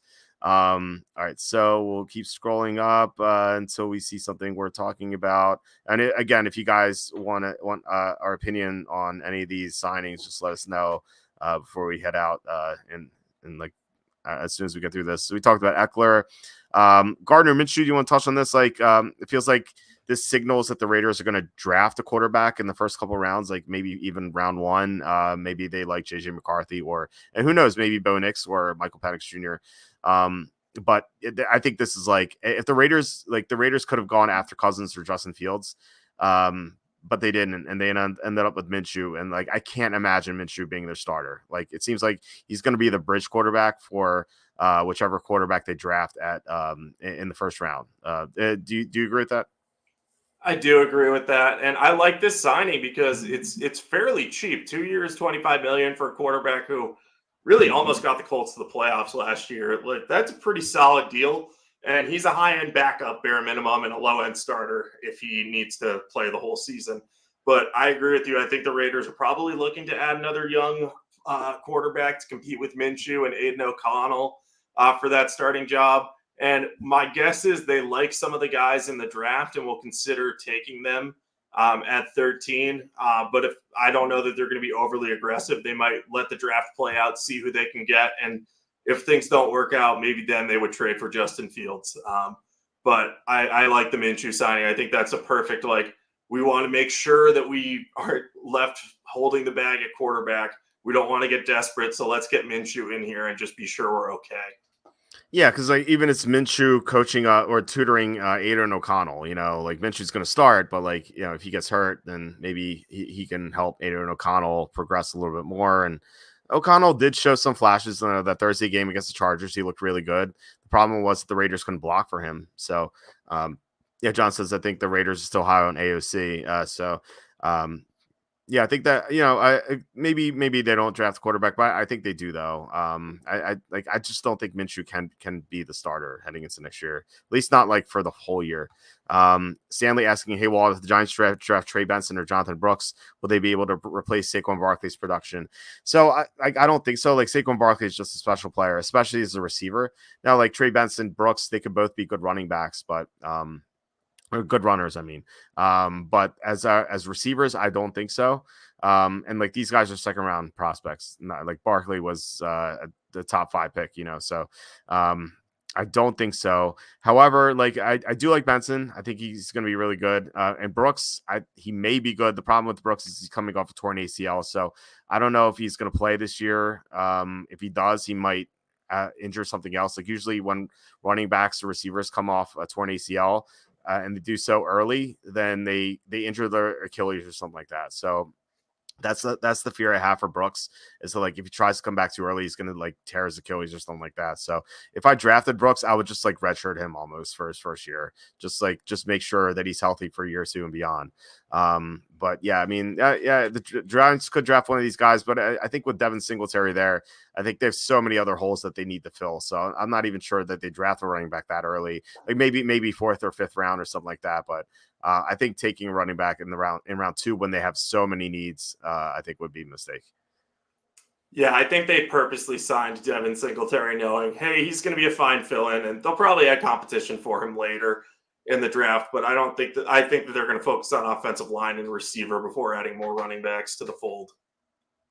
Stanley says, I think McCarthy is going to be the most NFL ready out of all the other prospects. He got the winning pedigree and he's a bona fide winner.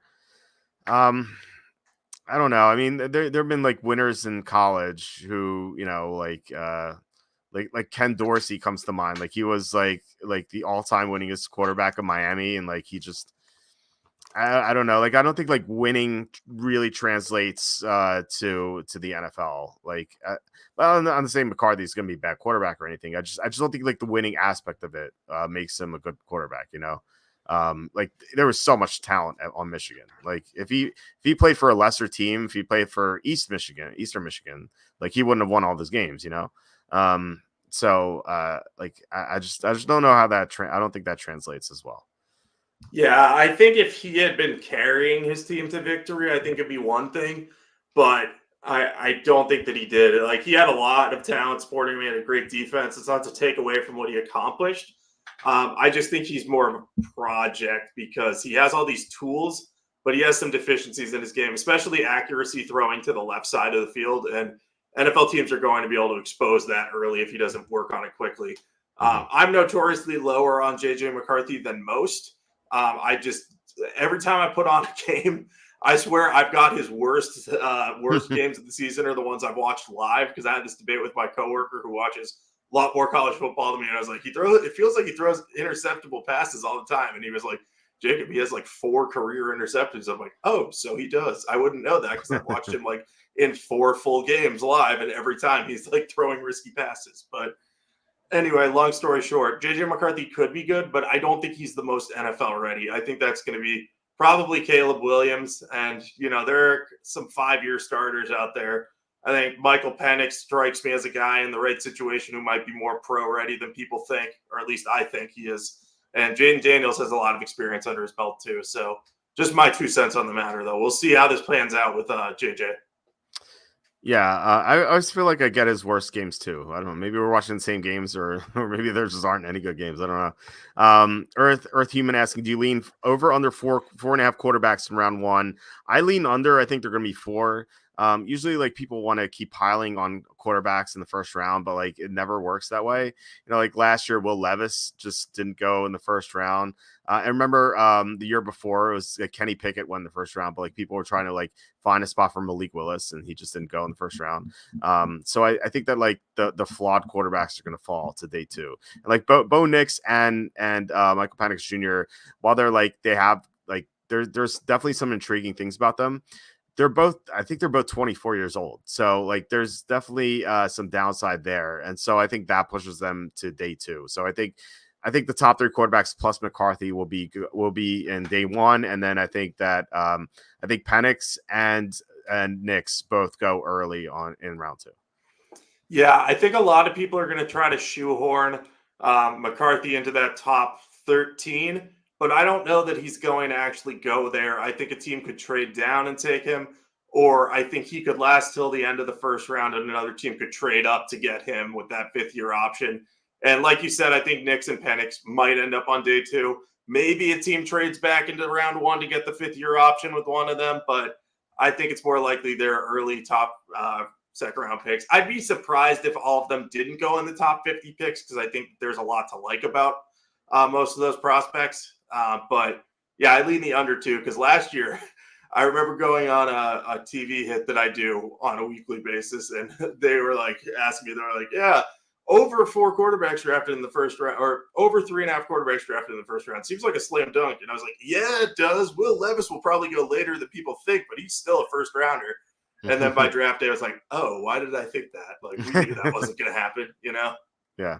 Yeah. It's I think people like to place quarterbacks earlier than they usually go, but yeah, we'll see. I mean, could be 5, but I think it'll be 4.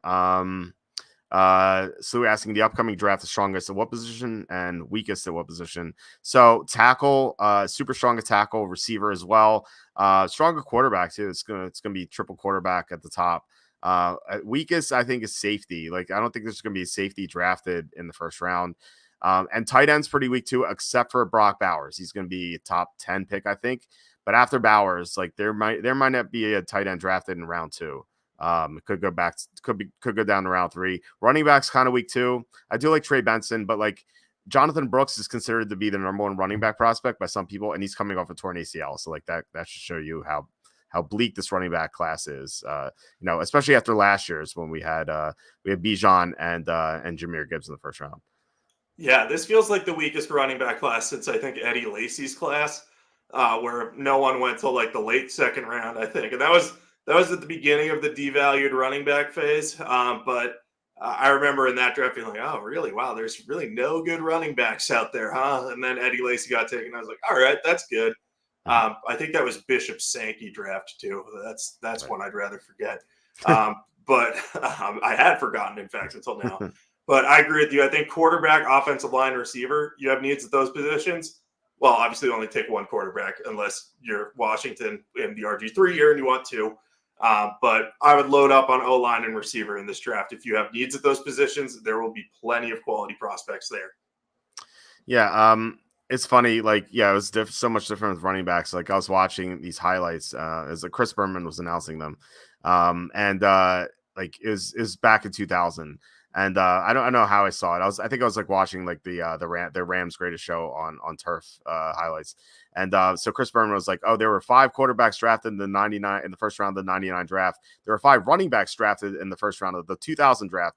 Like, wow, that would never happen in this day and age, in the NFL. It's crazy how things have changed. Stanley asking, do you think the Ravens getting Derrick Henry would get them over the top in the AFC? So we talked about Derrick Henry before. If you want to rewind, we talked about the signing. We both liked it. It could get them over the top. I don't think like that's their biggest weakness was running back, but it was a weakness. So I think it'll definitely get them better. But Derrick Henry does have a downside. He's 30. So yeah, we touched on Derrick Henry beforehand. The boss asking, Walt, what round do you think you'll get drafted? I don't know if I can work out as a punter, like try real hard. Maybe I'll get drafted 6th or 7th round. Actually, when I was in college, I had a friend who was on the Penn State football team. And he left the team. But he was a fullback when he was on the team, and he knew like I ran the site back then, and he's like, hey, Walt, talk me up, get me drafted. So like no one knew who this guy was. He wasn't even playing football anymore, and I was like, that'd be interesting, like to really talk this guy up. Be like, this guy I'm not going to say his name, but like this guy is like, I think he's going to go 4th, 5th round, like really great fullback, like awesome blocker. And like I wondered if like any other websites would pick him up and put them in their mock draft if I did that. But no, I did not end up doing that, but I thought it'd be like a funny experiment. Yeah, I do think there was once a player drafted in, I forget what year, but I think he was deceased actually. So this was a long time ago, but when the draft was much longer. But I do believe there might be a story out there on the internet about that, but I can't remember it entirely right now. Yeah, there were politicians, dead politicians who've been elected. So yeah, it's kind of crazy. So John saying Vikings and Broncos might wait until round 2 to the draft their quarterback. Yeah, I could see that for sure. Penix was that Tampa plan, Tommy Boy plan. It seemed like he was in college forever. Same thing with Bo Nix. Like he and Bo Nix were in college forever. I was in college forever. I was there for 6 years. So I'm definitely a big fan of that plan. Leandro saying, I don't know, he's not a free agent, but would you grade the Burns contract? I didn't see the Burns contract. I don't know what it is. I don't know if you have the details, but I want to say it's 5 years, $87.5 million. And if I know that, I really need to get out of my house tomorrow, probably. But let's see. I'm sorry. 150. I think it's 87.5 guaranteed. Oh, okay. I was about to say 5 for 87 sounds like an amazing deal. 5 for 150. That's a lot of money. It is 87.5 million guaranteed. So I do have that apparently memorized now, and that will never go away. Okay. So that's a lot of money for a non-quarterback, but he is a really good pass rusher. He's a great pass rusher. So I don't hate it. I obviously don't love it either. I'd probably grade it as a B. I mean, like they traded for him. They'd had to pay them this money. Like the Panthers didn't want to. So, yeah, I wouldn't go lower than a B minus, but I don't think I can go higher than a B. So B minus. What do you think? Yeah, I think B minus is probably about right. He has 46 career sacks in 80 games, never less than 7.5 sacks in a season. I know pressure is more important, and I know there might be questions about run defense, but I'll compare it to someone from his draft class that I had a lot of debates about, Montez Sweat. I liked Montez Sweat as a prospect better than Brian Burns, but I think both of those guys at the pro level are guys you can add to a pass rush who just fundamentally improve a defense so much because they get so much pressure. So I think having Burns and Thibodeau there, even if you're paying Burns that much money, I think it's an okay move for the Giants because I think that defense could end up being stronger than we anticipate if they had talent on the back 7. Yeah, it is a lot of money, but yeah, I mean, I definitely get it. Stanley saying, hey, well, Jacob, who do you got winning the Mike Tyson versus Jake Paul? I didn't even know there is that a real thing? I didn't know they were fighting. I Uh, didn't know if it was real or a joke. I don't uh, really. I never know. I can never read. I read boxing things. I'm like, and I mostly assume it's not real, but it usually is now. yeah, I mean, like I've been so locked into free agency stuff. Like I haven't paid attention to anything else. And like when I'm not looking at football stuff, I'm looking at stocks and figuring out which companies to short or to buy calls on. So I don't know. I like you can tell us. I don't know. What do you think, Stanley? I have no idea. Um, so asking how much money is the highest paid punter getting? I don't know that. I think it's like 3 or 4 million per year. I'm not sure. But then he's asking, Walt, when is the first punting practice scheduled for your son? That is my plan, is to have my son become an NFL punter, or at least college football punter. So he gets to go to school for free. My son just turned 2 recently, so like he's throwing the ball around, and like sometimes it goes behind him like randomly, and like when I'm holding my daughter and he does it, like she laughs so hard like at this. She thinks it's hilarious. But yeah, I mean, he's I did have this proud moment, Jacob. I'll tell you this, because like it was during the playoffs. I had the football on TV, and like he comes downstairs and he's like football, and like he looks at the TV. So I was a proud dad in that moment. There you go. I asked my 4-year-old cousin what I do for work the other day, and she responded with football. So I felt the similar type of pride to you. So I know exactly what you mean, man. Actually, I was getting I saw my 2 nieces for the first time, and like I heard one of their birthdays coming up. She's gonna be 7, and I was like, oh, Mila, how old are you gonna be? She's like 7. I'm like, oh, how old do you think I am? She's like 63. Like, oh man, it's pretty rough. Always good to get a reality check from the kids, right? Yeah, right. Um, John saying NFL salary cap could keep exploding. Pluto TV will be streaming a playoff game Wednesday night. Wednesday night by 2025. Not only that, it would be on the moon. It would be on the dark side of the moon. And then Crunchyroll will have the next game.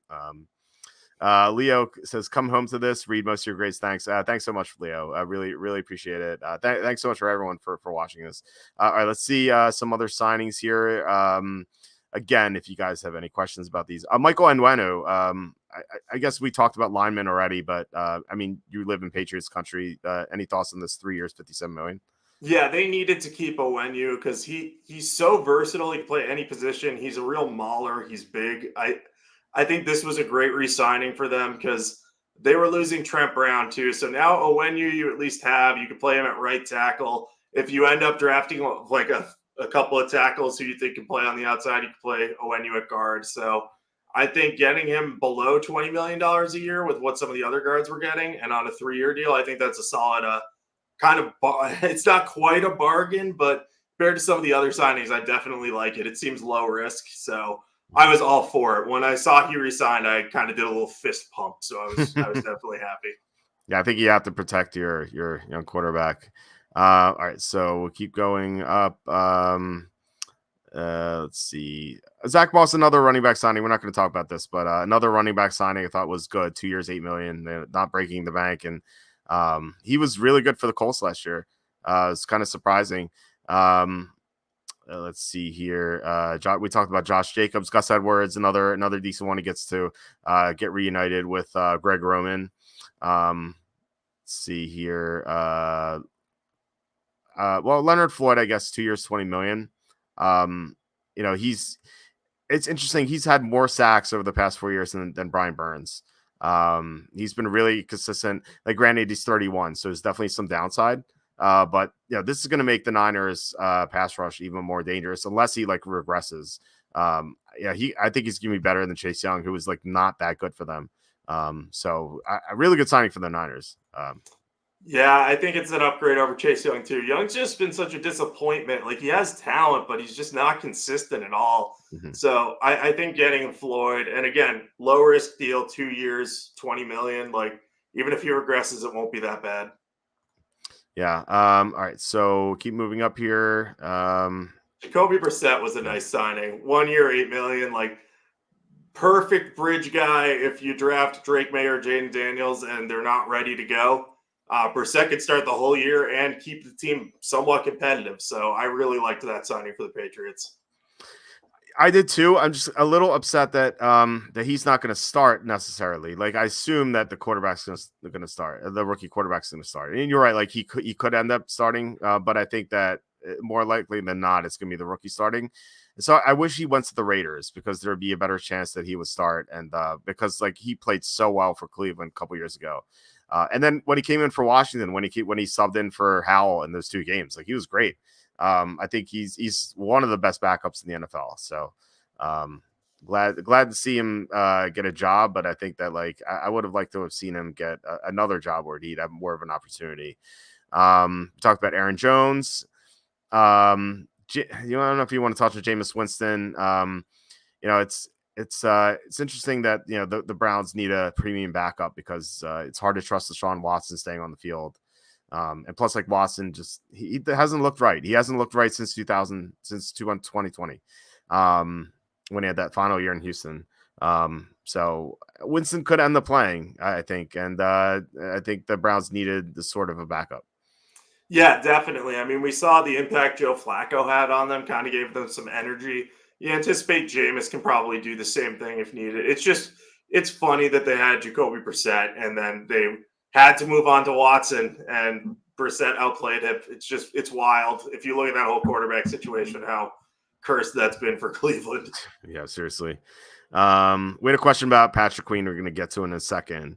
Shaq Barrett, I think solid move, only 1 year. He's a declining player. He's 31, but maybe if they can get one good year out of him, it's a cheap signing for not that cheap, but it's only for 1 year, so there's not much risk. So I think it's pretty good. Yeah, I have no problem with that. Yeah. We talked about Darnell Mooney. Derrick Henry we talked about as well. Patrick Queen, here we go. 3 years, $41 million.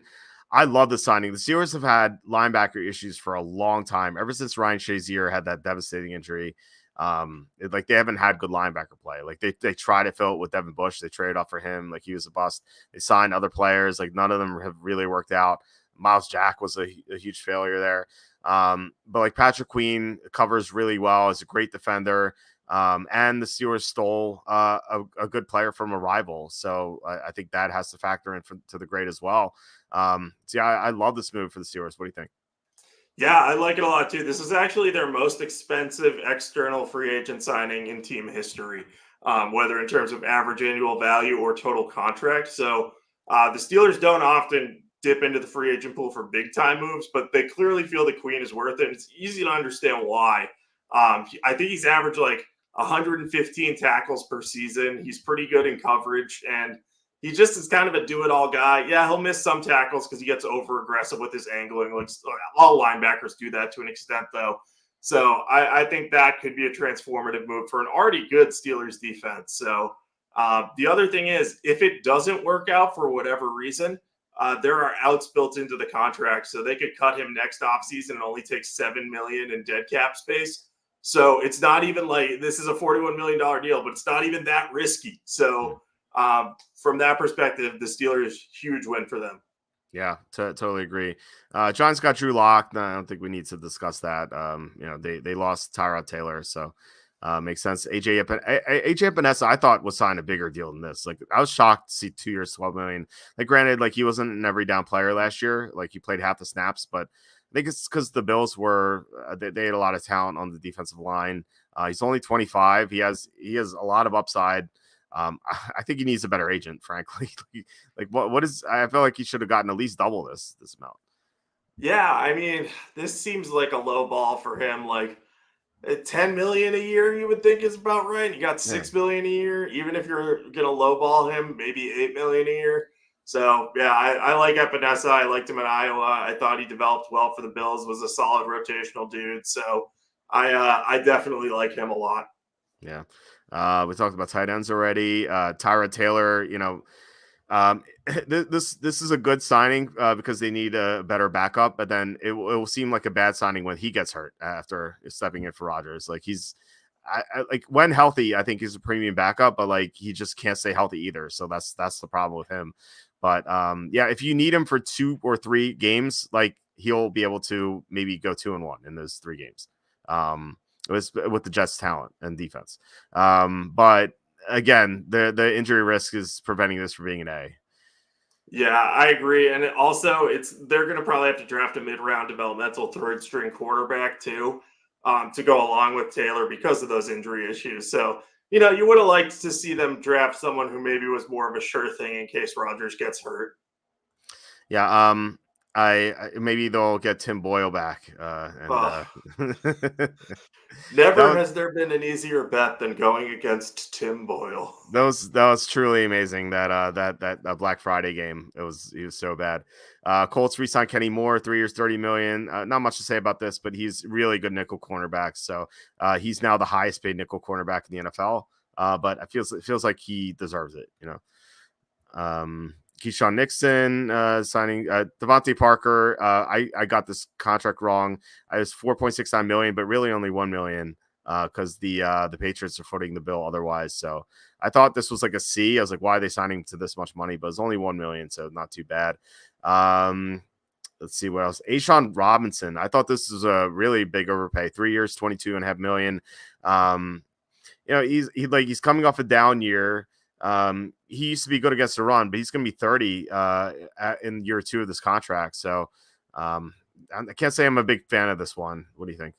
Yeah, the one positive is that he had his best years under Ejiro Evero and with the Los Angeles Rams. So he's reuniting with him from that perspective. But yeah, he's an older player. I don't get why they paid him this much, but especially like they've kind of gutted their defense, the Panthers, and I don't exactly know why. They're really shifting all their resources to offense, which I think is the right move. But it struck me as weird to say, all right, we're going to get rid of all these defensive players and then add Ashawn Robinson. Like, of all the guys to add, I would think they'd go with more upside, right? Yeah, exactly. Yeah, it just didn't make sense. Although I like Josie Jewell a lot more. He's a really good linebacker, great against the run, good in coverage. Like signed for the same, like this is almost the same contract. But I like Jewell a lot more than Robinson. Yeah, Jewell has upside, and he played really well in Evero's defense in Denver. So I guess Evero's probably looking at this and saying, all right, I'm losing a lot of guys. I need to fill holes with guys I'm familiar with. So I like that. I like that with Jewell because we know he's going to be really solid in this role, and he still has a few more years at his peak. I think Robinson's just more questionable. So Jewell seems like a good value. No. Levante David got recent notch. We don't need to say much about this. Like he keeps playing well. He's 34. It feels like he's going to keep playing forever. We talked about Daniel Hunter before. Last one, Chauncey Gardner-Johnson. We reached the top. 3 years, 33 million. So kind of torn on this. Like on one hand, the Eagles really needed secondary help. Like they're awful pass defense last year, and they really missed Chauncey Gardner-Johnson, who was there in 2022. So he gets to go back to the Eagles. So I like this from a needs perspective and talent perspective. He's only 25 as well. Like feels like he's been around forever.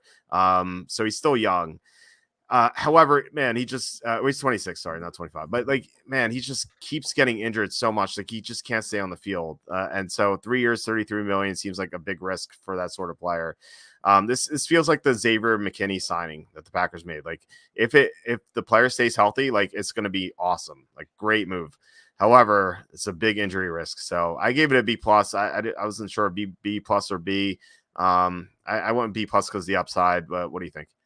I think this one warrants a B plus because of the upside, like you said, and his familiarity with Philadelphia should help. I know it's a new defense with Vic Fangio there, but Fangio gets the most out of his players. So as long as he stays on the field, I think this is going to be a really good fit, and it's going to add an edge to the Eagles' defense that was frankly missing last year. So I love it from that perspective. But like you said, the injuries are an issue, even if Dan Campbell does think that CJGJ has, quote, mutant genes that allow him to heal quicker than other people.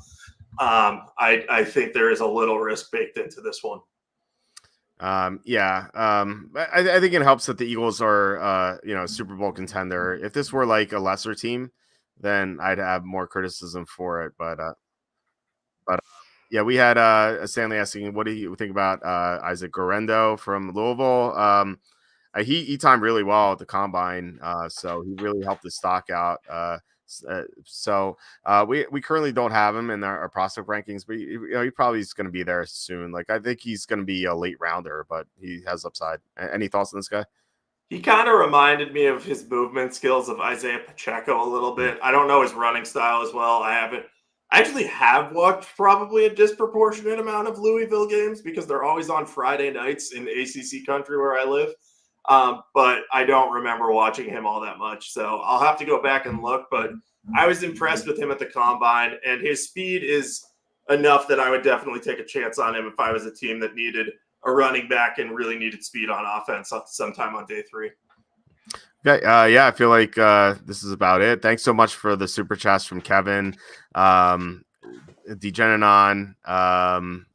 John, and Leandro. Thank you so much for these super chats. Really appreciate it. Like I said, like we make no money from the YouTube ads. Like this is what fuels our show and really keeps us going. So thank you so much, guys. Just really appreciate it.